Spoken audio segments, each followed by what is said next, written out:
The Perks of Being a Wallflower, Disc 5. Part 4. April 29th, 1992. Dear friend, I wish I could report that it's getting better, but unfortunately it isn't. It's hard, too, because we've started school again, and I can't go to the places where I used to go. And it can't be like it was. And I wasn't ready to say goodbye just yet. To tell you the truth, I've just been avoiding everything. I walk around the school hallways and look at the people. I look at the teachers and wonder why they're here, if they like their jobs, or us. And I wonder how smart they were when they were 15. Not in a mean way, in a curious way. It's like looking at all the students and wondering who's had their heart broken that day, and how they're able to cope with having 3 quizzes and a book report on top of that. Or wondering who did the heartbreaking, and wondering why. Especially since I know that if they went to another school, the person who had their heart broken would have had their heart broken by somebody else. So why does it have to be so personal? And if I went to another school, I would never have known Sam or Patrick or Mary Elizabeth or anyone except my family. I can tell you one thing that happened. I was in the shopping mall because that's where I go lately. For the last couple of weeks, I've been going there every day, trying to figure out why people go there. It's kind of a personal project. There was this one little boy. He might have been 4 years old, I'm not sure. He was crying really hard, and he kept screaming for his mom. He must have been lost. Then I saw this older kid who was maybe 17. I think he went to a different school because I'd never seen him before. Anyway, this older kid, who was really tough-looking with a leather jacket and long hair and everything, went up to the little boy and asked him what his name was. The little boy answered and stopped crying. Then the older kid walked away with the little boy. A minute later, I heard the intercom say to the mom that her boy was at the information desk. So I went to the information desk to see what would happen. I guess the mom had been searching for the little boy for a long time because she came running up to the information desk, and when she saw the little boy, she started crying. She held him tightly and told him to never run off again. Then she thanked the older kid who had helped, and all the older kid said was, "Next time, just watch him a little fucking better." Then he walked away. The man with the mustache behind the information desk was speechless. So was the mom. The little boy just wiped his nose, looked up at his mom and said, "French fries." The mom looked down at the little boy and nodded, and they left. So I followed them. They went to the place where the food stands are, and they got French fries. The little boy was smiling and getting ketchup all over himself, and the mom kept wiping his face in between taking drags off her cigarette. I kept looking at the mom, trying to imagine what she must have looked like when she was young. If she was married, if her little boy was an accident or planned, and if that made a difference. I saw other people there, old men sitting alone, young girls with blue eyeshadow and awkward jaws, little kids who looked tired, fathers in nice coats who looked even more tired, kids working behind the counters of the food places who looked like they hadn't had the will to live for hours. The machines kept opening and closing, the people kept giving money and getting their change, and it all felt very unsettling to me. So I decided to find another place to go and figure out why people go there. Unfortunately, there aren't a lot of places like that. I don't know how much longer I can keep going without a friend. I used to be able to do it very easily, but that was before I knew what having a friend was like. It's much easier not to know things sometimes, and to have French fries with your mom be enough. The only person I've really talked to in the last 2 weeks was Susan, the girl who used to go with Michael back in middle school when she had braces. I saw her standing in the hall, surrounded by a group of boys I didn't know. They were all laughing and making sex jokes, and Susan was doing her best to laugh along with them. When she saw me approaching the group, her face went ashen. It was almost like she didn't want to remember what she was like 12 months ago, and she certainly didn't want the boys to know that she knew me and used to be my friend. The whole group got quiet and stared at me, but I didn't even notice them. I just looked at Susan, and all I said was, "Do you ever miss him?" I didn't say it mean or accusingly. I just wanted to know if anybody else remembered Michael. To tell you the truth, I was stoned in a bad way, and I couldn't get the question out of my mind. Susan was at a loss. She didn't know what to do. These were the first words we had spoken since the end of last year. I guess it wasn't fair of me to ask her in a group like that, but I never see her by herself anymore, and I really needed to know. At first, I thought her blank expression was the result of surprise, but after it didn't go away for a long while, I knew that it wasn't.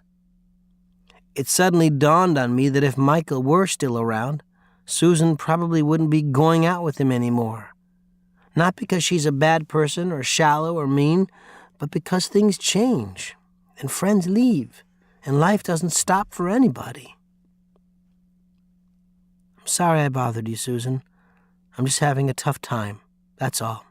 Have a good one, I said and walked away. God, that kid is such a fucking freak, I heard one of the boys whisper when I was halfway down the hall. He said it more factually than mean, and Susan didn't correct him. I don't know if I would have corrected him myself these days. Love always, Charlie. May 2nd, 1992. Dear friend, a few days ago I went to see Bob to buy more pot. I should probably say that I keep forgetting Bob doesn't go to school with us.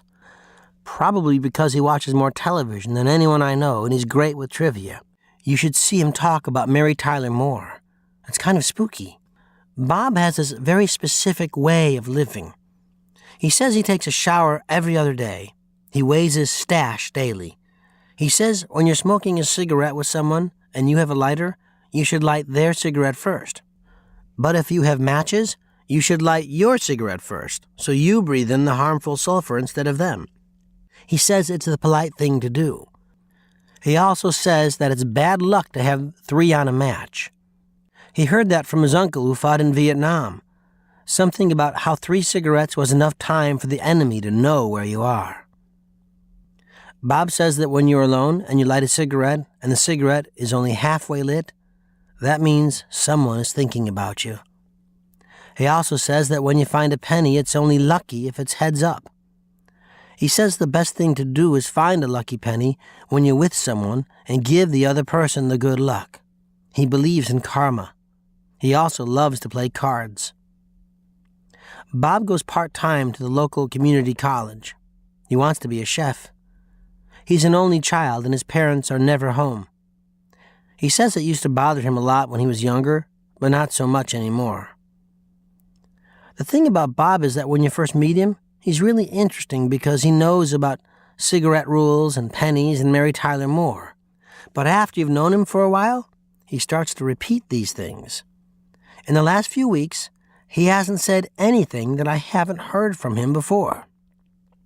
That's what made it such a shock when he told me what happened. Basically, Brad's father caught Brad and Patrick together. I guess that Brad's father didn't know about his son because when he caught them, Brad's father started beating Brad. Not a slap kind of beating, a belt kind. A real kind. Patrick told Sam, who told Bob, that he had never seen anything like it. I guess it was that bad. He wanted to say, "Stop, and you're killing him." He even wanted to hold Brad's father down, but he just froze. And Brad kept yelling, "Get out!" to Patrick. And finally Patrick just did. That was last week, and Brad still hasn't come to school. Everyone thinks he might have been sent to a military school or something. Nobody knows for sure about anything. Patrick tried calling once, but when Brad's father answered, he just hung up. Bob said Patrick was in bad shape. I can't tell you how sad I felt when he told me that because I wanted to call Patrick and be his friend and help him. But I didn't know if I should call him because of what he said about waiting until things got clear. The thing was, I couldn't think about anything else. So on Friday, I went to the Rocky Horror Picture Show. I waited until the movie had already started before I went into the theater. I didn't want to ruin the show for everybody. I just wanted to see Patrick play Frankenfurter, just like he always does, because I knew if I saw that, I knew he would be okay. Just like my sister getting mad at me for smoking cigarettes. I sat in the back row and looked on the stage. It was still a couple of scenes before Frankenfurter enters. That's when I saw Sam playing Janet. And I missed her so much. And I was so sorry about how I messed everything up. Especially when I saw Mary Elizabeth playing Magenta. It was all very hard to watch. But then Patrick finally came on as Frankenfurter, and he was great. He was actually better than ever in a lot of ways. It was just so nice to see all my friends. I left before the movie was over. I drove home listening to some of the songs we listened to those times when we were infinite, and I pretended they were in the car with me. I even talked out loud. I told Patrick how I thought he was great. I asked Sam about Craig. I told Mary Elizabeth that I was sorry and how much I really loved the E.E. Cummings book and wanted to ask her questions about it. But then I stopped because it started to make me too sad. I also thought that if anybody saw me talking out loud when I was alone in the car, their looks might convince me that the something that's wrong with me might be even worse than I thought. When I got home, my sister was watching a movie with her new boyfriend. There isn't much to say other than his name is Eric, and he has short hair and is a junior. Eric had rented the movie. After I shook hands with him, I asked him about the movie because I didn't recognize it except for an actor who used to be on a TV show, and I couldn't remember his name. My sister said, "It's stupid, you wouldn't like it." I said, "What's it about?" She said, "Come on, Charlie, it's almost over." I said, "Would it be okay if I watch the end?" She said, "You can watch it when we're done." I said, "Well, how about I watch the end with you, and then I can rewind it and watch up to the point I started watching with you." That's when she paused the movie. "Can't you take a hint?" "I suppose not. We want to be alone, Charlie." "Oh, I'm sorry." To tell you the truth, I knew she wanted to be alone with Eric, but I really wanted to have some company. I knew it wasn't fair, though, to ruin her time just because I miss everybody, so I just said goodnight and left. I went up to my room and started reading the new book Bill gave me. It's called The Stranger. Bill said that it's very easy to read, but very hard to read well. I have no idea what he means, but I like the book so far. Love always, Charlie. May 8th, 1992. Dear friend, it's strange how things can change back as suddenly as they changed originally. When one thing happens and suddenly things are back to normal. On Monday, Brad came back to school. He looked very different. It wasn't that he was bruised or anything. His face actually looked fine. But before, Brad was always this guy who walked down the hallway with a bounce. I can't really describe it any other way. It's just that some people walk with their heads to the ground for some reason. They don't like to look other people in the eye. Brad was never like that. But now he is. Especially when it comes to Patrick. I saw them talking quiet in the hallway. I was too far away to hear what they said, but I could tell that Brad was ignoring Patrick. And when Patrick started to get upset, Brad just closed his locker and walked away. It wasn't that strange because Brad and Patrick never talked in school since Brad wanted things to be secret. The strange part was that Patrick would walk up to Brad in the first place. So I guessed that they didn't meet on the golf courses anymore, or talk on the phone even. Later that afternoon, I was having a cigarette outside by myself, and I saw Patrick alone, also having a cigarette. I wasn't close enough to really see him, but I didn't want to interfere with his personal time, so I didn't walk up to him. But Patrick was crying. He was crying pretty hard. After that, whenever I saw him around anywhere, he didn't look like he was there. He looked like he was someplace else. And I think I knew that because that's how people used to say I was. Maybe they still do. I'm not sure. On Thursday, something really terrible happened. I was sitting alone in the cafeteria eating Salisbury steak when I saw Patrick walk up to Brad, who was sitting with his football buddies, and I saw Brad ignore him like he did at the locker, and I saw Patrick get really upset, but Brad still ignored him. Then I saw Patrick say something, and he looked pretty angry as he turned to walk away. Brad sat still for a second, then he turned around, and then I heard it. It was just loud enough for a few tables to hear, the thing that Brad yelled at Patrick. "Faggot." Brad's football buddy started laughing. A few tables got quiet as Patrick turned around. He was mad as hell. I'm not kidding. He stormed up to Brad's table and said, "What did you call me?" God, he was mad. I'd never seen Patrick like that before. Brad sat quiet for a second, but his buddies kept egging him on by pushing his shoulders. Brad looked up at Patrick and said softer and meaner than the last time, "I called you a faggot." Brad's buddy started laughing even harder. That is, until Patrick threw the first punch. It's kind of eerie when a whole room gets quiet at once, and then the real noise starts. The fight was hard, a lot harder than the one I had with Sean last year. There was no clean punching or things you see in movies. They just wrestled and hit. And whoever was the most aggressive or the most angry got in the most hits. In this case, it was pretty even until Brad's buddies got involved and it became 5-on-1. That's when I got involved. I just couldn't watch them hurt Patrick even if things weren't clear just yet. I think anyone who knew me might have been frightened or confused, except maybe my brother. He taught me what to do in these situations. I don't really want to go into detail except to say that by the end of it, Brad and two of his buddies stopped fighting and just stared at me. His other two friends were lying on the ground. One was clutching the knee I bashed in with one of those metal cafeteria chairs. The other one was holding his face. I kind of swiped at his eyes, but not too bad. I didn't want to be too bad. I looked down at the ground and I saw Patrick. His face was pretty messed up and he was crying hard. I helped him to his feet, and then I looked at Brad. I don't think we'd ever really exchanged 2 words before, but I guess this was the time to start. All I said was, "If you ever do this again, I'll tell everyone. And if that doesn't work, I'll blind you."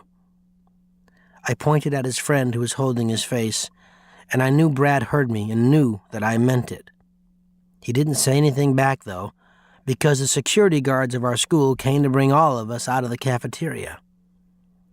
They took us first to the nurse and then to Mr. Small. Patrick started the fight, so he was suspended for a week. Brad's buddies got 3 days each for ganging up on Patrick after they broke up the original fight. Brad wasn't suspended at all because it was self-defense. I didn't get suspended either because I was just helping to defend a friend when it was 5-on-1. Brad and I got a month's detention starting that day. In detention, Mr. Harris didn't set up any rules. He just let us read or do homework or talk. It really isn't much of a punishment unless you like television programs right after school or are very concerned with your permanent record. I wonder if it's all a lie. A permanent record, I mean. On that first day of detention, Brad came to sit next to me. He looked very sad.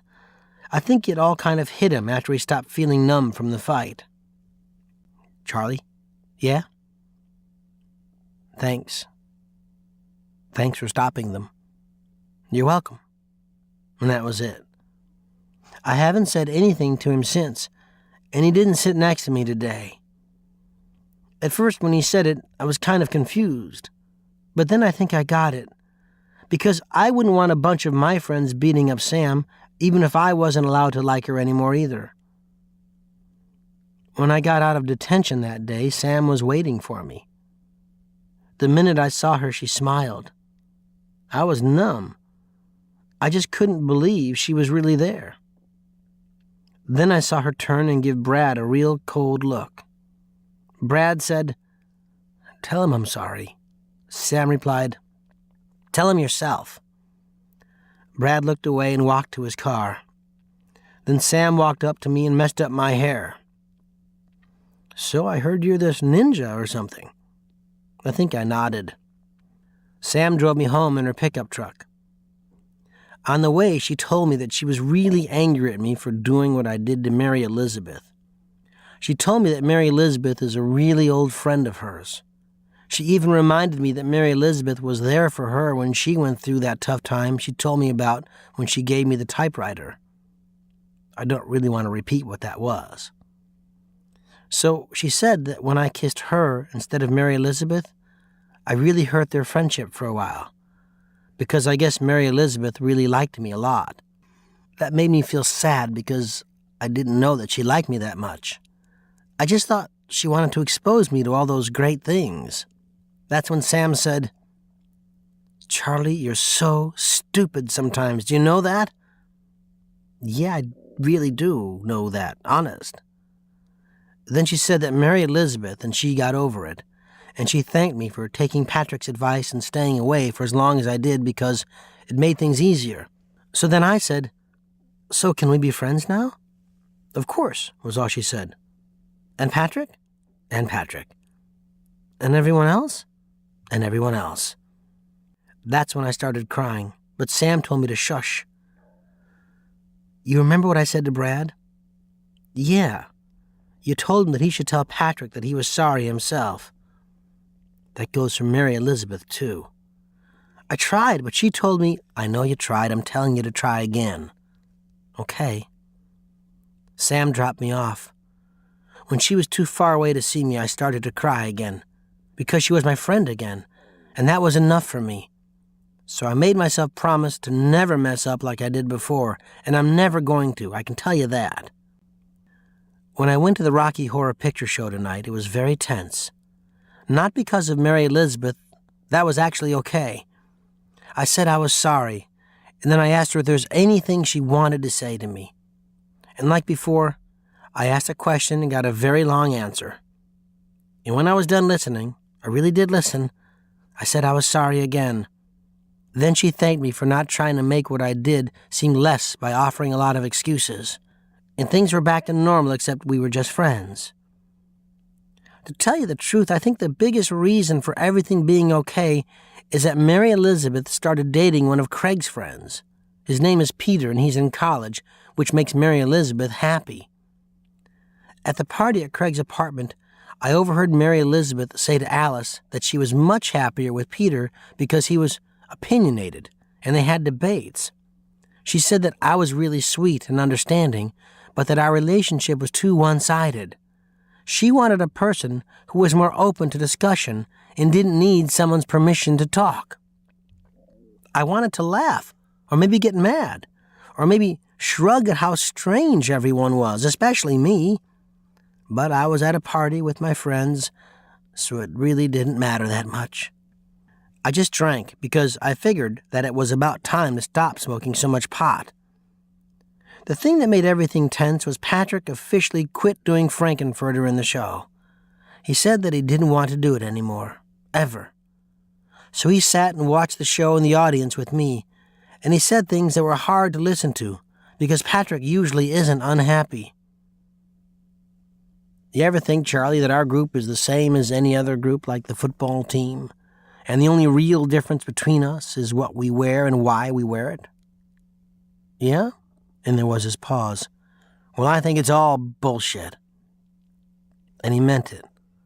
It was hard to see him mean it that much. Some guy that I didn't know from somewhere else did the part of Frankenfurter. He had been the second to Patrick for a long time, and now he got his chance. He was pretty good, too. Not as good as Patrick, but pretty good. Love always, Charlie. May 11th, 1992. Dear friend, I've been spending a lot of time with Patrick these days. I really haven't said much. I just kind of listen and nod because Patrick needs to talk. But it isn't like it was with Mary Elizabeth. It's different. It started out on the Saturday morning after the show. I was in my bed trying to figure out why sometimes you can wake up and go back to sleep and other times you can't. Then my mom knocked. "Your friend Patrick's on the phone." So I got up and wiped away the sleep. "Hello? Get dressed, I'm on my way." Click, that was it.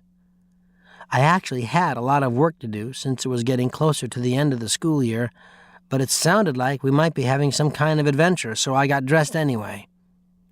Patrick pulled up about 10 minutes later. He was wearing the same clothes he wore the night before. He hadn't showered or anything. I don't even think he went to bed. He was just wide awake on coffee and cigarettes and mini-thins, which are these small pills you can buy at Quick Marts or truck stops. They keep you awake. They're not illegal either, but they make you thirsty. So I climbed in Patrick's car, which was filled with cigarette smoke. He offered me one, but I said not in front of my house. "Your parents don't know you smoke?" "No, should they?" "I guess not." Then we started driving, fast. At first, Patrick didn't say much. He just listened to the music on the tape player. After the second song started, I asked him if it was the mixtape I made him for the Secret Santa Christmas. I've been listening to it all night. Patrick had this smile all over his face. It was a sick smile, glazy and numb. He just turned up the volume and drove faster. "I'll tell you something, Charlie, I feel good. You know what I mean? Really good. Like I'm free or something, like I don't have to pretend anymore. I'm going away to college, right? It'll be different there, you know what I mean?" "Sure," I said. "I've been thinking all night about what kind of posters I'm going to put up in my dorm room, and if I'll have an exposed brick wall. I've always wanted an exposed brick wall, so I can paint it, you know what I mean?" I just nodded this time because he didn't really wait for sure. "Things will be different there, they have to be." "They will be," I said. "You really think so?" "Sure." "Thanks, Charlie." That's kind of how it went all day. We went to see a movie, and we ate pizza, and every time Patrick started getting tired, we got coffee, and he ate another mini-thin or two.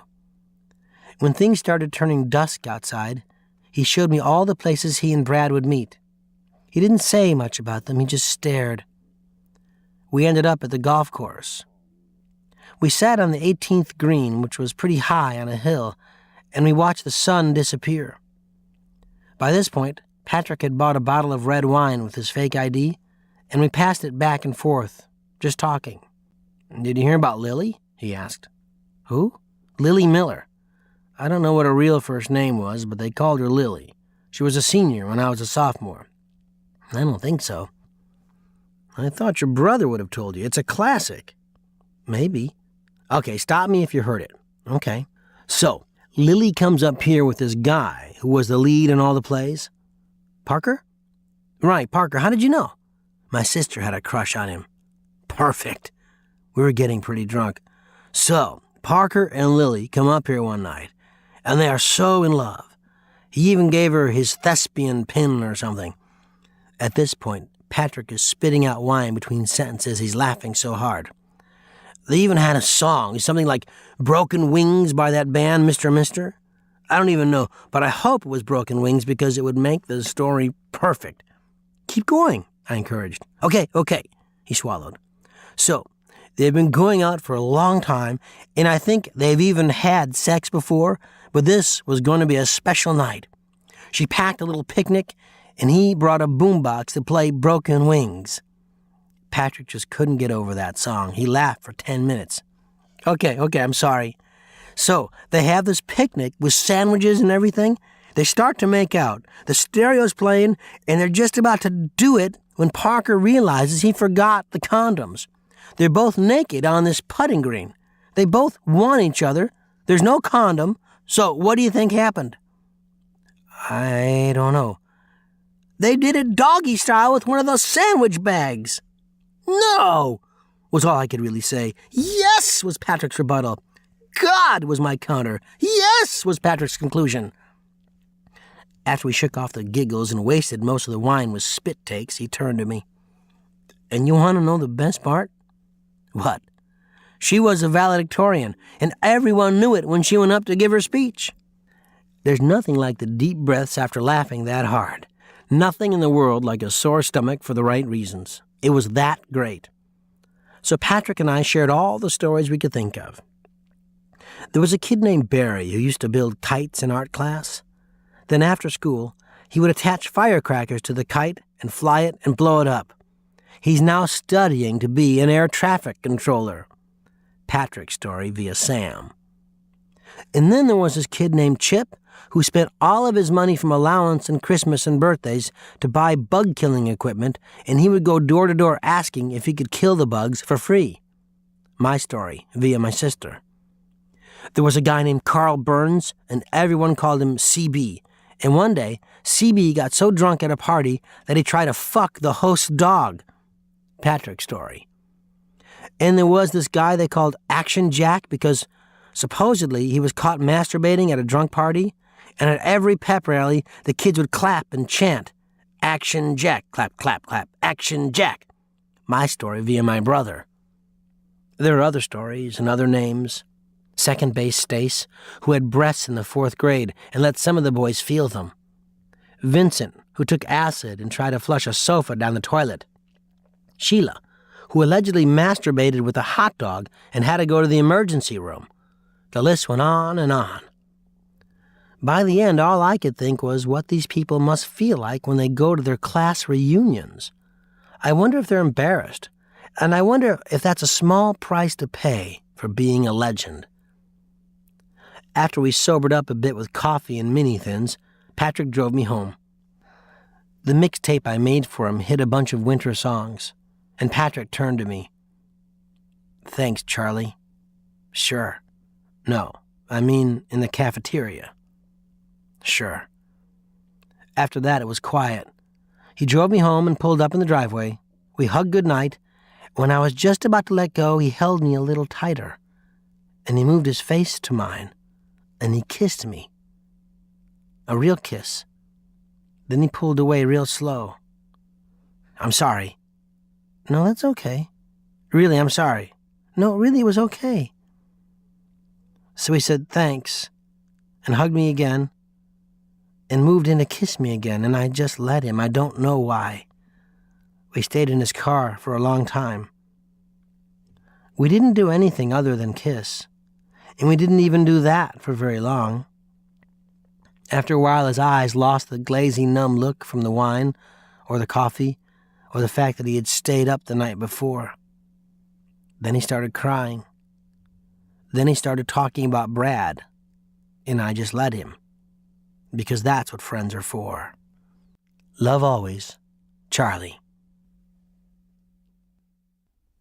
May 17th, 1992. Dear friend, it seems like every morning since that first night, I wake up dull, and my head hurts, and I can't breathe. Patrick and I have been spending a lot of time together. We drink a lot. Actually, it's more like Patrick drinks and I sip. It's just hard to see a friend hurt this much, especially when you can't do anything except be there. I want to make him stop hurting, but I can't. So I just follow him around whenever he wants to show me his world. One night, Patrick took me to this park where men go to find each other. Patrick told me that if I didn't want to be bothered by anyone, that I should just not make eye contact. He said that eye contact is how you agree to fool around anonymously. Nobody talks. They just find places to go. After a while, Patrick saw someone he liked. He asked me if I needed any cigarettes, and when I said no, he patted my shoulder and walked away with this boy. I just sat on a bench looking around. All I saw were the shadows of people. Some on the ground, some by a tree, some just walking. It was so quiet. After a few minutes, I lit a cigarette and heard somebody whisper, "You got an extra cigarette?" the voice asked. I turned around and saw a man in shadow. "Sure," I said. I reached out to hand the man a cigarette. He took it. "You got a light?" he said. "Sure," I said, and I struck a match for him. Instead of just leaning down and lighting the cigarette, he reached out to make a cup around the match with our hands, which is something we all do when it's windy. But it wasn't windy.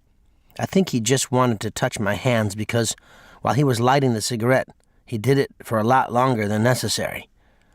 Maybe he wanted me to see his face over the glow of the match, to see how handsome he was. I don't know. He did look familiar, but I couldn't figure out from where. He blew out the match. "Thanks," and exhaled. "No problem," I said. "Mind if I sit down?" he asked. "Not really." He sat down and said a few things. And it was his voice. I recognized his voice. So I lit another cigarette and looked at his face again and thought hard, and that's when I figured it out. It was the guy who does the sports on the TV news. "Nice night," he said. I couldn't believe it. I guess I managed to nod because he kept talking. About sports. He kept talking about how the designated hitter in baseball was bad, and why basketball was a commercial success, and what teams looked promising in college football. He even mentioned my brother's name, I swear. All I said was, "So what's it like being on television?" It must have been the wrong thing to say because he just got up and walked away. It was too bad, because I wanted to ask him if he thought my brother would make it to the pros. Another night, Patrick took me to this place where they sell poppers, which is this drug you inhale. They didn't have poppers, but the guy behind the counter said that he had something that was just as good. So Patrick bought that. It was in this aerosol can. We both took a sniff of it, and I swear we both thought we were going to die of a heart attack. All in all, I think Patrick took me to about every place there is to go that I wouldn't have known about otherwise. There was this karaoke bar on one of the main streets in the city, and there was this dance club, and this one bathroom and this one gym. All these places. Sometimes Patrick would pick up guys, sometimes he wouldn't. He said that it was hard being safe, and you never know. The nights he would pick up someone always made him sad. It's hard, too, because Patrick began every night really excited. He always said he felt free, and tonight was his destiny, and things like that. But by the end of that night, he just looked sad. Sometimes he would talk about Brad, sometimes he wouldn't. But after a while, the whole thing just wasn't interesting to him anymore, and he ran out of things to keep himself numb. So tonight, he dropped me off at home. It was the night we went back to the park where men meet, and the night he saw Brad there with some guy. Brad was too into what he was doing to notice us. Patrick didn't say anything. He didn't do anything. He just walked back to the car, and we drove in silence. On the way, he threw the bottle of wine out the window, and it landed with a crash. And this time, he didn't try to kiss me like he had every night. He just thanked me for being his friend and drove away. Love always, Charlie. May 21st, 1992. Dear friend, the school year is just about over. We have another month or so to go, but the seniors, like my sister and Sam and Patrick, only have a couple of weeks. Then they have prom and graduation, and they're all busy making plans. Mary Elizabeth is taking her new boyfriend, Peter. My sister is taking Eric. Patrick is going with Alice, and Craig agreed to go with Sam this time. They've even rented a limo and everything. Not my sister, though. She's going in her new boyfriend's car, which is a Buick. Bill has been very sentimental lately because he can feel his first year of teaching coming to an end. At least, that's what he said to me. He was planning on moving to New York and writing plays, but he told me that he doesn't really think he wants to anymore. He really likes teaching kids English and thinks maybe he can take over the drama department too next year. I guess he's been thinking about this a lot because he hadn't given me a new book to read since The Stranger. He did ask me to watch a lot of movies, though, and write an essay about what I thought of all those movies. The movies were The Graduate, Harold and Maude, My Life as a Dog, which has subtitles, Dead Poets Society, and a movie called The Unbelievable Truth, which was very hard to find. I watched all the movies in one day. It was quite great. The essay I wrote was very similar to the past few essays I wrote, because everything Bill tells me to read or see are similar, except the time he had me read Naked Lunch. Incidentally, he told me he had given me that book because he had just broken up with his girlfriend and was feeling philosophical. I guess that's why he was sad that afternoon when we talked about On the Road. He apologized for letting his personal life affect his teaching, and I accepted because I didn't know what else to do. It's strange to think about your teachers as being people, even when they're Bill. I guess he has since made up with his girlfriend. They're living together now. At least that's what he said. So in school, Bill gave me my final book to read for the year. It's called The Fountainhead, and it's very long. When he gave me the book, Bill said, "Be skeptical about this one. It's a great book, but try to be a filter, not a sponge." Sometimes I think Bill forgets that I'm 16, but I'm very happy that he does. I haven't started reading it because I'm very behind in my other classes because I spent so much time with Patrick. But if I can catch up, I will end my first year with straight A's, which makes me very happy. I almost didn't get an A in math, but then Mr. Carlo told me to stop asking why all the time and just follow the formulas. So I did.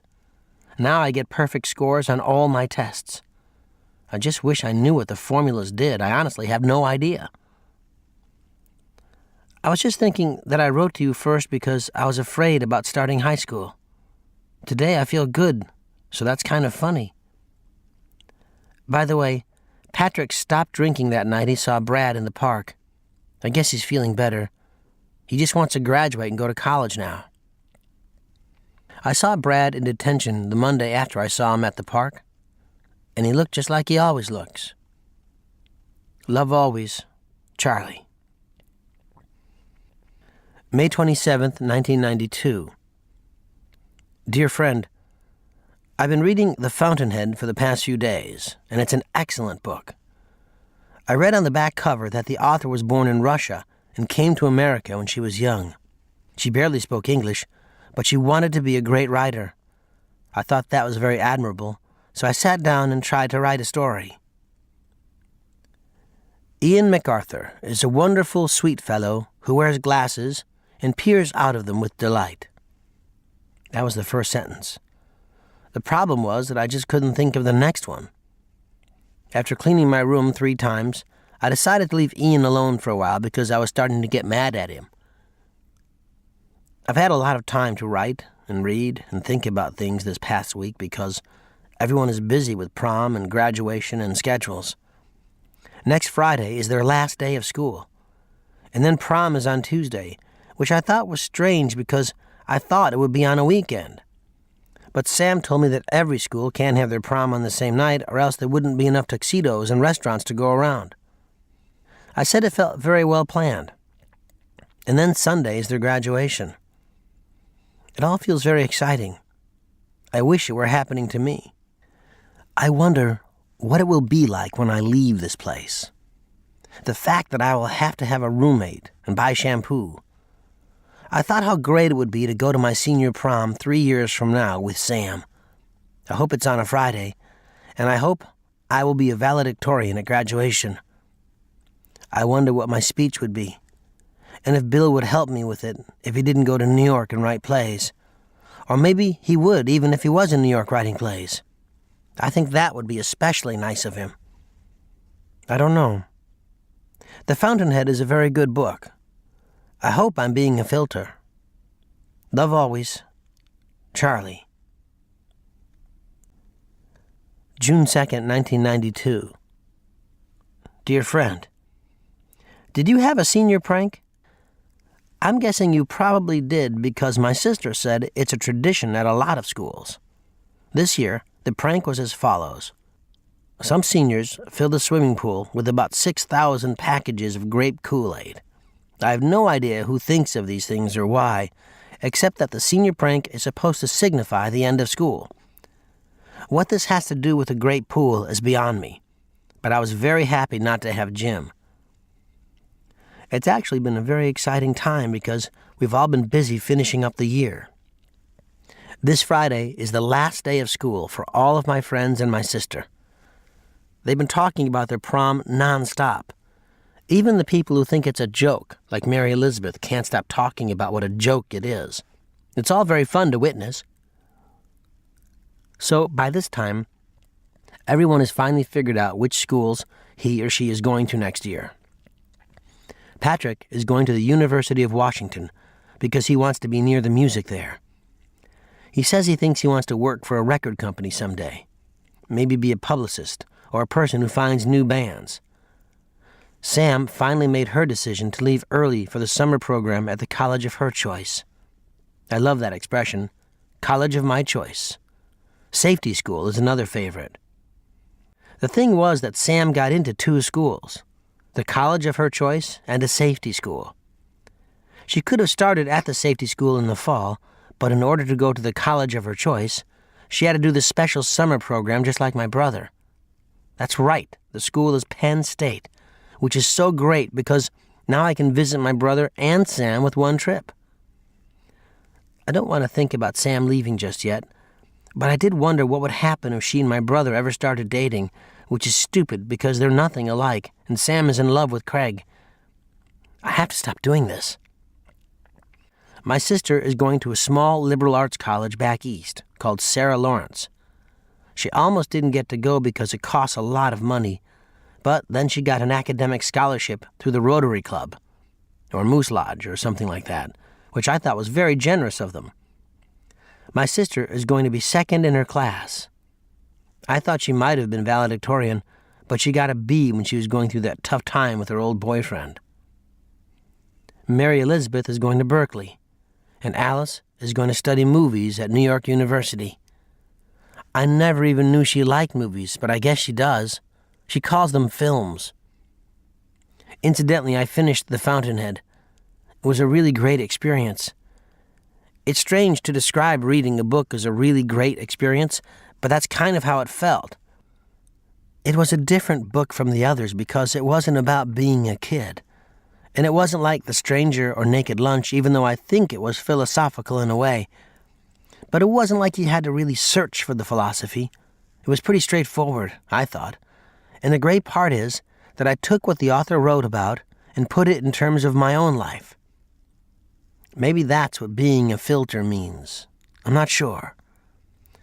There was this one part where the main character, who is this architect, is sitting on a boat with his best friend who is a newspaper tycoon. And the newspaper tycoon says that the architect is a very cold man. The architect replies that if the boat were sinking and there was only room in the lifeboat for one person, he would gladly give up his life for the newspaper tycoon. And then he says something like this: "I would die for you, but I won't live for you." Something like that. I think the idea is that every person has to live for his or her own life, and then make the choice to share it with other people. Maybe that's what makes people participate. I'm not really certain, because I don't know if I would mind living for Sam for a while. Then again, she wouldn't want me to, so maybe it's a lot friendlier than all that. I hope so anyway.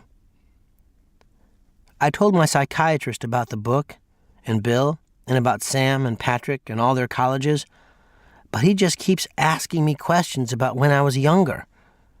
The thing is, I feel that I'm just repeating the same memories to him. I don't know. He says it's important. I guess we'll have to see. I would write a little more today, but I have to learn my math formulas for the final on Thursday. Wish me luck. Love always, Charlie. June 5th, 1992. Dear friend, I wanted to tell you about us running. There was this beautiful sunset, and there was this hill. The hill up to the 18th green where Patrick and I spit wine from laughing. And just a few hours before, Sam and Patrick and everyone I love and know had their last day of high school ever. And I was happy because they were happy. My sister even let me hug her in the hallway. Congratulations was the word of the day.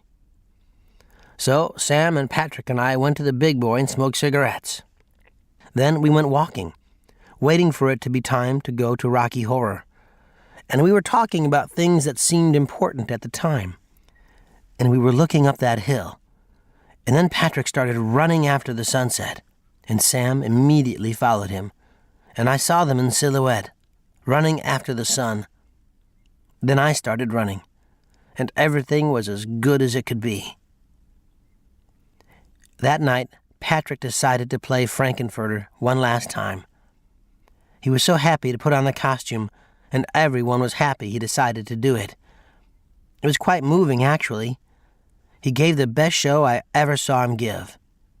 Maybe I was biased, but I don't care. It was the show I'll always remember, especially his last song.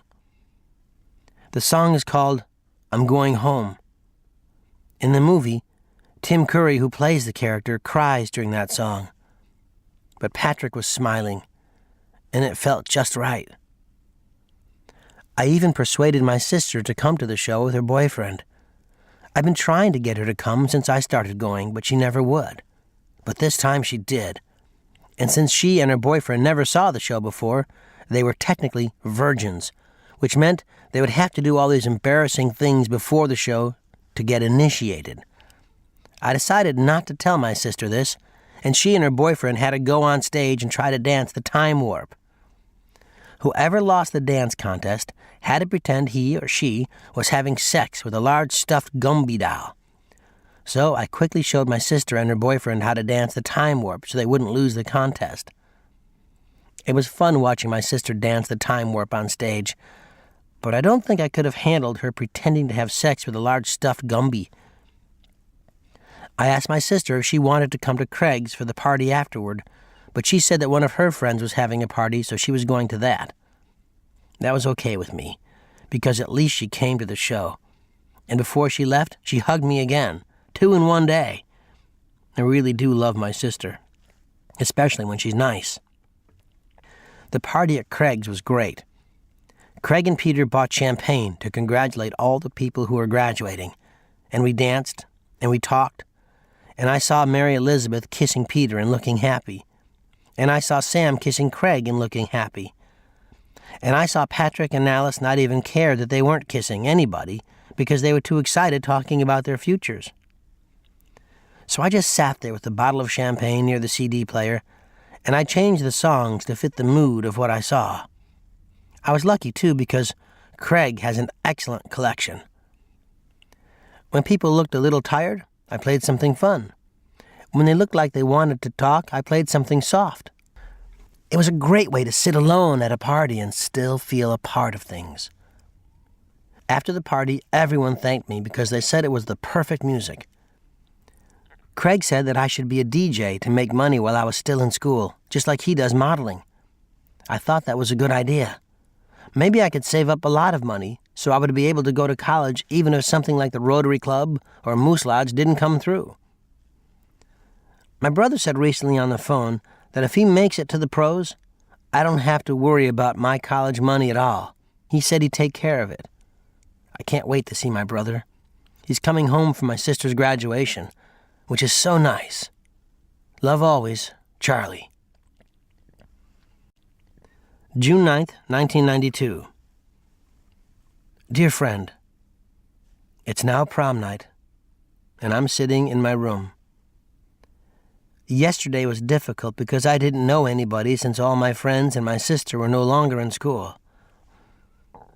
The worst was lunchtime because it reminded me of when everyone was angry with me for Mary Elizabeth. I couldn't even eat my sandwich, and my mom made my favorite because I think she knew how sad I would be with everyone gone. The halls seemed different, and the juniors were acting different because they're now the seniors. They even had T-shirts made. I don't know who plans these things. All I can think about is the fact that Sam is leaving in 2 weeks to go to Penn State, and Mary Elizabeth is going to be busy with her guy, and my sister is going to be busy with hers, and Alice and I aren't that close. I know Patrick will be around, but I'm afraid that maybe since he isn't sad, he won't want to spend time with me. I know that's wrong in my head, but it feels that way sometimes. So then the only person I would have to talk to would be my psychiatrist.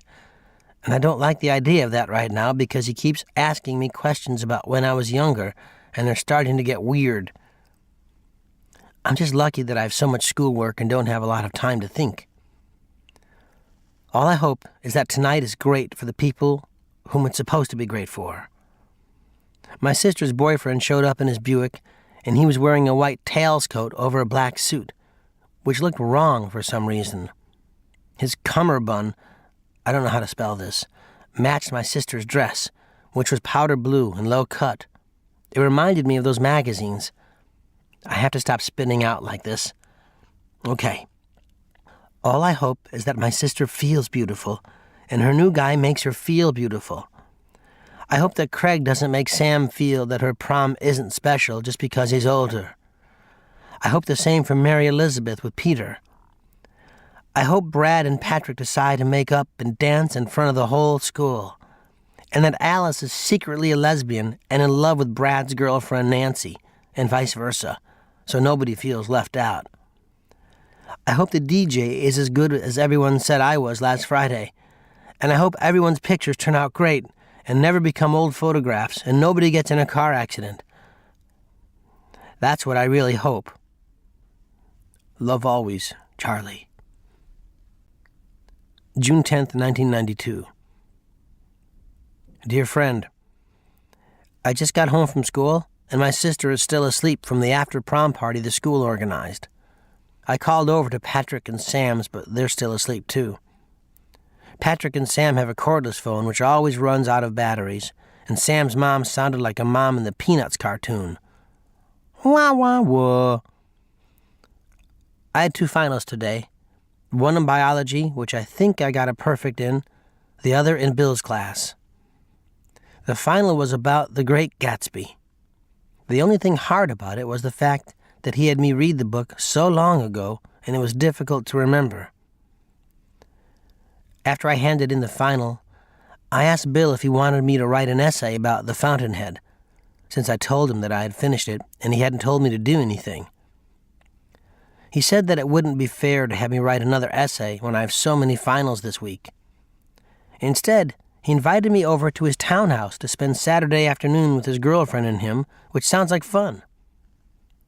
So, on Friday, I will go to Rocky Horror. Then on Saturday, I will go over to Bill's townhouse. Then on Sunday, I will watch everyone graduate and spend time with my brother and all the family because of my sister. Then, I'll probably go to Sam and Patrick's to celebrate their graduating. Then, I'll have 2 more days of school, which doesn't make sense because all my finals will be over. But they have some activities planned. At least, that's what I've heard. The reason I'm thinking so far in advance is because school is terribly lonely. I think I've said that before, but it's getting harder every day.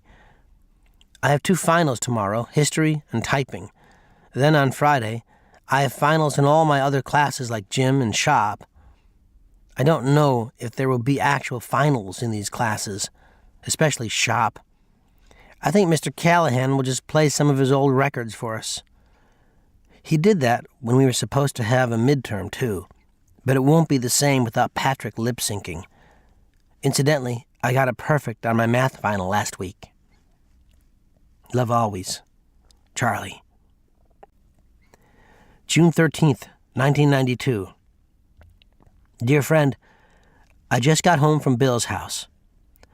I would have written to you about last night this morning, but I had to go to Bill's. Last night, Craig and Sam broke up. It was very sad to watch.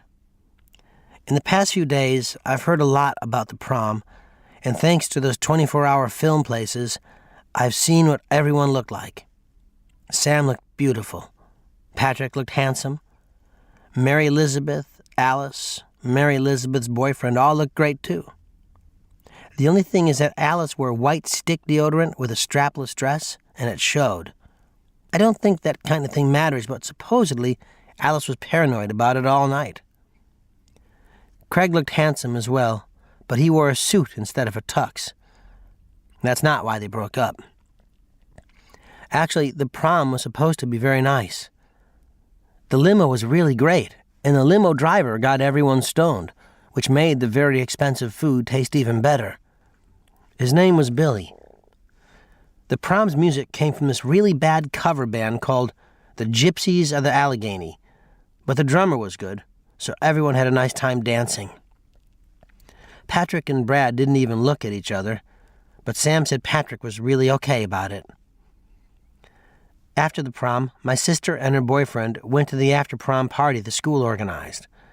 It was at this popular dance club downtown. She said that it was really fun with everyone all dressed up and dancing to good music played by a DJ instead of the Gypsies of the Allegheny. They even had a comedian who did impersonations. The only thing was that once you went in, you couldn't leave and come back. I guess the parents thought that it would keep the kids out of trouble, but nobody seemed to mind. They were having too much fun, and enough people smuggled in liquor anyway. After the party, it was about 7 o'clock in the morning, and everyone went to the Big Boy for pancakes or bacon. I asked Patrick how he liked the after-prom party, and he said that it was a lot of fun. He said that Craig had rented a hotel suite for all of them, but only Craig and Sam went.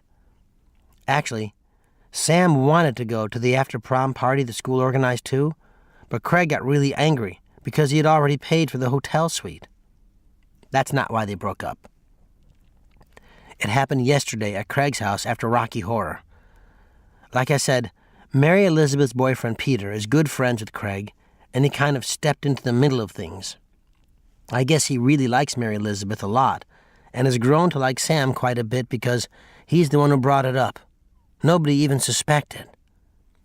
Basically, Craig had been cheating on Sam ever since they started going out. And when I say cheat, I don't mean he got drunk once and fooled around with one girl and felt bad about it. There were several girls, several times, drunk and sober, and I guess he never felt bad. The reason Peter didn't say anything at first was the fact that he didn't know anybody. And he didn't know Sam. He just thought she was this dumb high school girl because that's what Craig always told him. Anyway, after he got to know Sam, Peter kept telling Craig that Craig had to tell her the truth because she wasn't just some dumb high school girl.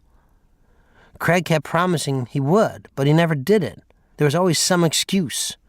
Craig called them reasons. I don't want to ruin the prom for her. I don't want to ruin graduation for her. I don't want to ruin the show for her. Then, finally, Craig said there was no point telling her anything at all. She was about to go away to college anyway. She would find a new guy. He was always safe about other girls. There was nothing to worry about in that way. And why not just let Sam remember the whole experience in a good way? Because he really liked Sam and didn't want to hurt her feelings. Peter went along with this logic even though he thought it was wrong. At least that's what he said. But then after the show yesterday, Craig told him that he fooled around with yet another girl the afternoon of the prom. That's when Peter told Craig that if Craig didn't say something to Sam, he would. Well, Craig didn't say anything, and Peter still didn't think it was his business.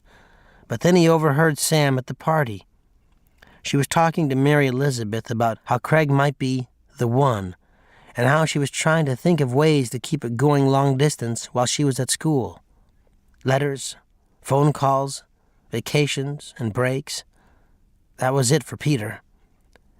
He went up to Craig and said, "You tell her something now, or I tell her everything." So Craig pulled Sam into his bedroom. They were in there for a while. Then Sam walked from the bedroom, straight out the front door, silently sobbing. Craig didn't run after her. That was probably the worst part.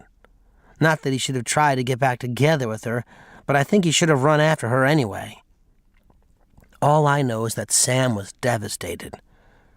Mary Elizabeth and Alice went after her to make sure she was okay. I would have gone too, but Patrick grabbed my arm to stay.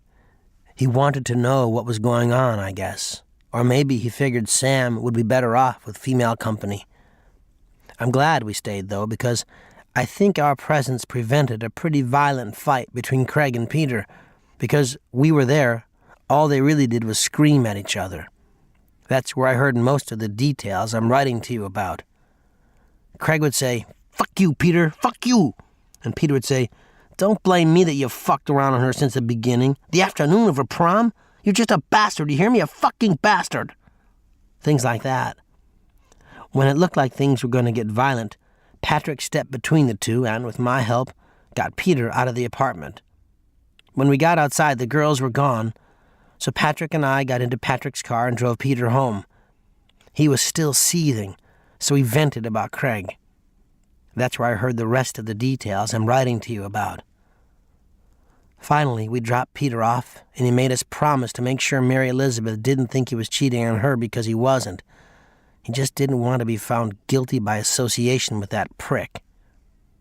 We promised, and he went into his apartment building. Patrick and I weren't sure how much Craig actually told Sam. We both hoped he gave her a soft version of the truth, enough to make her stay away, but not enough to make her doubt everything about everything. Maybe it's better to know the whole truth. I honestly don't know. So we just made a pact that we wouldn't tell her unless we found out that Craig made it sound like nothing big and Sam was ready to forgive him. I hope it doesn't come to that.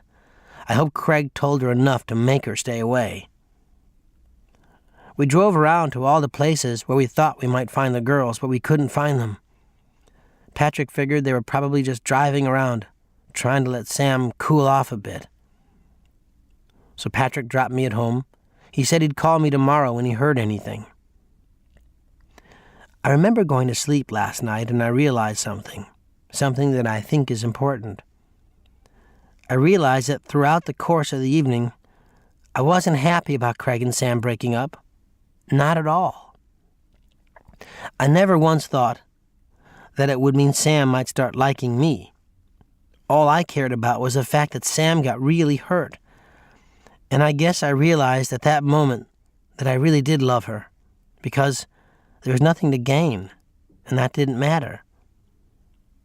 It was hard walking up the steps to Bill's townhouse that afternoon because I didn't receive a phone call all morning from Patrick, and I was so worried about Sam.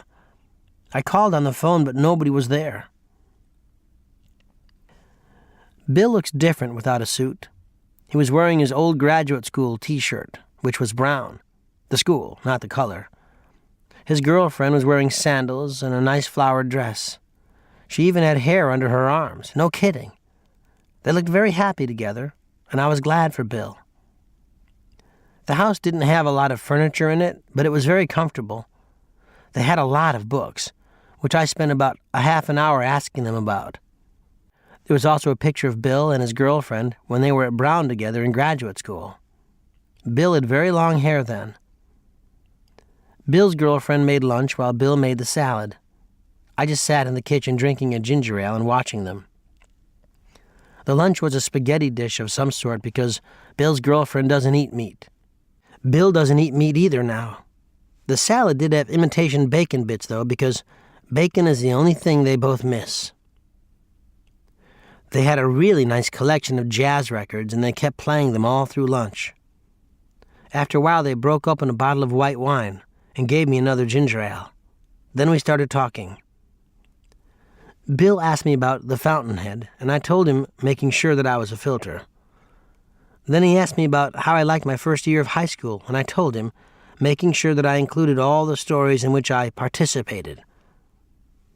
Then he asked me about girls, and I told him how I really loved Sam, and how I wondered what the lady who wrote The Fountainhead would say about how I came to realize that I loved her. After I finished, Bill got very quiet. He cleared his throat. "Charlie, I want to thank you." "Why?" I said.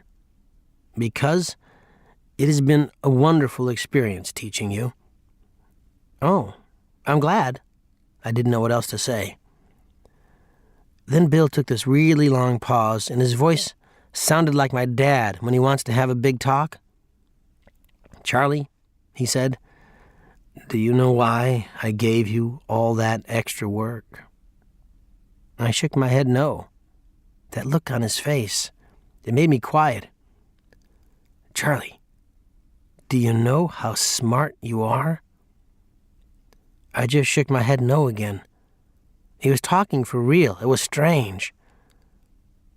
"Charlie, You're one of the most gifted people I've ever known.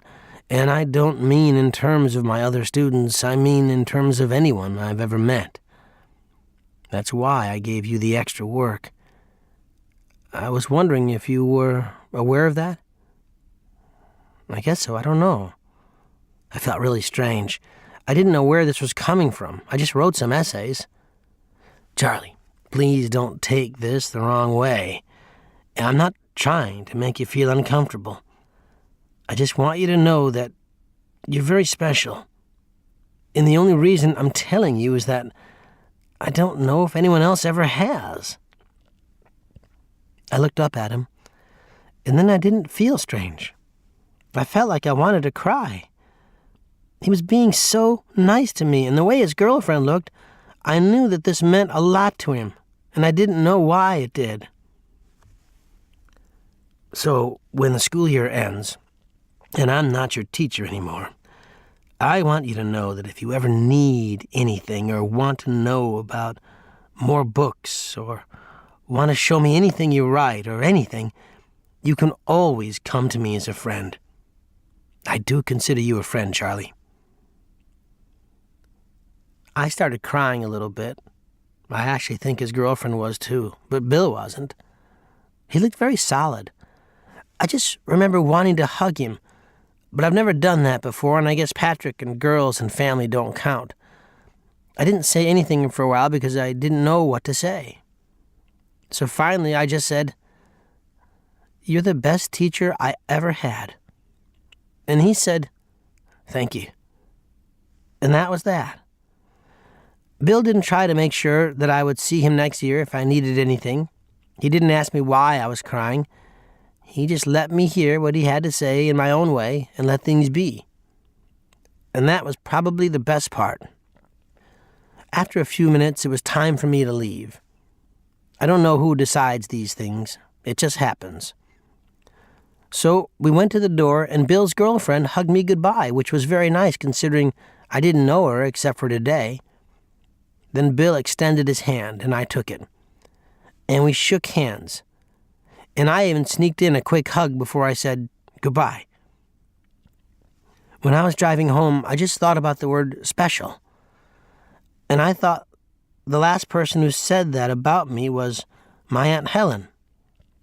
I was very grateful to have heard it again, because I guess we all forget sometimes, and I think everyone is special in their own way. I really do.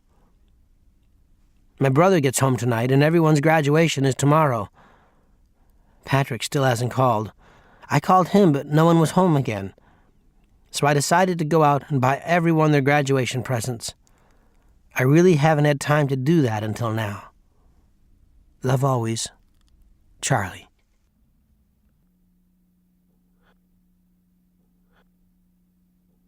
This ends disc. I sat there very still. I looked at the floor. I didn't say anything. Very uncomfortable. Charlie, I told you not to think of me that way 9 months ago because of what I'm saying now. Not because of Craig. Not because I didn't think you were great. It's just that I don't want to be somebody's crush. If somebody likes me, I want them to like the real me, not what they think I am. And I don't want them to carry it around inside. I want them to show me so I can feel it too. I want them to be able to do whatever they want around me. And if they do something I don't like, I'll tell them. She was starting to cry a little, but she wasn't sad. You know, I blame Craig for not letting me do things. You know how stupid I feel about that now? Maybe he didn't really encourage me to do things, but he didn't prevent me from doing them either. But after a while, I didn't do things because I didn't want him to think different about me. But the thing is, I wasn't being honest. So why would I care whether or not he loved me when he didn't really even know me? I looked up at her. She had stopped crying. So tomorrow I'm leaving. And I'm not going to let that happen again with anyone else. I'm going to do what I want to do. I'm going to be who I really am, and I'm going to figure out what that is. But right now I'm here with you, and I want to know where you are, what you need, and what you want to do." She waited patiently for my answer, but after everything she said, I figured that I should just do what I wanted to do. Not think about it, not say it out loud. And if she didn't like it, then she could just say so, and we could go back to packing. So I kissed her, and she kissed me back. And we lay down on the floor and kept kissing. And it was soft. And we made quiet noises and kept silent and still. We went over to the bed and lay down on all the things that weren't put in suitcases. And we touched each other from the waist up over our clothes, and then under our clothes, and then without clothes. And it was so beautiful. She was so beautiful. She took my hand and slid it under her pants, and I touched her, and I just couldn't believe it. It was like everything made sense, until she moved her hand under my pants and she touched me,